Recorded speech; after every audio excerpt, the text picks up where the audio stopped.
Assalamualaikum warahmatullahi wabarakatuh. Perkenalkan, nama saya Zahra Putri. Saya dari kelas 12 IPS 4. Baik, saya akan menjelaskan analisis dari kasus guru honorer Supriyani dituduh menganiaya anak polisi. Baik, berawal dari guru Supriyani ini di Konawe Selatan, Sulawesi Tenggara, ditahan akibat tuduh menganiaya murid yang merupakan anak polisi.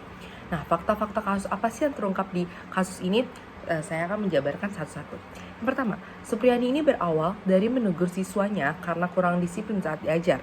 Yang kedua, namun anaknya ini tersebut melaporkan ke ayahnya kalau dia itu dipukul dan di pahanya oleh rotan. Yang ketiga, Ibu Supriyani ini dilaporkan ke polisi dan ditahan di lapas perempuan. Yang keempat, simpati guru dan PGRI kepada Supriyani. Yang kelima, penangguhan penahanan. Yang keenam, proses hukum jalan terus. Yang ketujuh, polisi bantah kriminalisasi. Baik, itu fakta-fakta yang terungkap di kasus tersebut.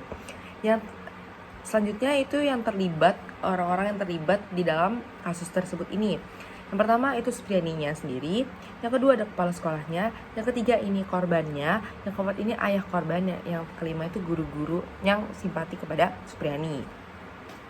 Baik, selanjutnya pelanggaran hukum apa sih yang ada dalam kasus ini? Pelanggaran yang terdapat di kasus ini itu terungkap di pelanggaran pelindungan anak, dikarenakan di dalam kasus ini Supriyani diduga menganiaya korban hingga melaporkan kepada sang ayah, yang diduga sang ayah itu adalah seorang polisi.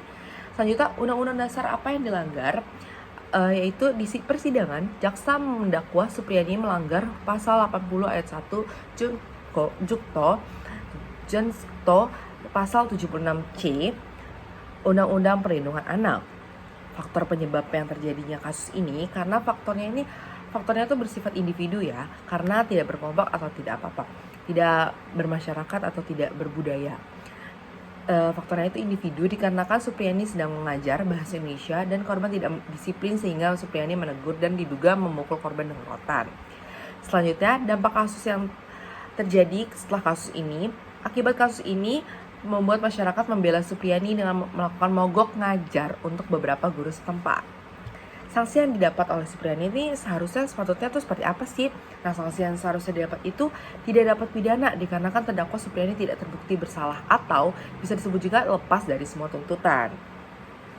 Nah, solusi pencegahan dari kasus ini tuh biar tidak terulang lagi itu seperti apa? Yaitu menghentikan kriminalisasi agar hukum dilakukan secara adil. Dikarenakan kasus ini dilihat tidak secara adil karena sang ayat diduga seorang polisi gitu.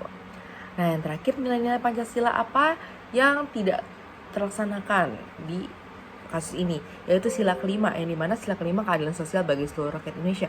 Nah, di dalam kasus ini sila kelima tidak diterapkan oleh kasus Supriyani ini. Baik, segitu saja analisis dari saya. Kurang lebihnya mohon maaf. Wassalamualaikum warahmatullahi wabarakatuh.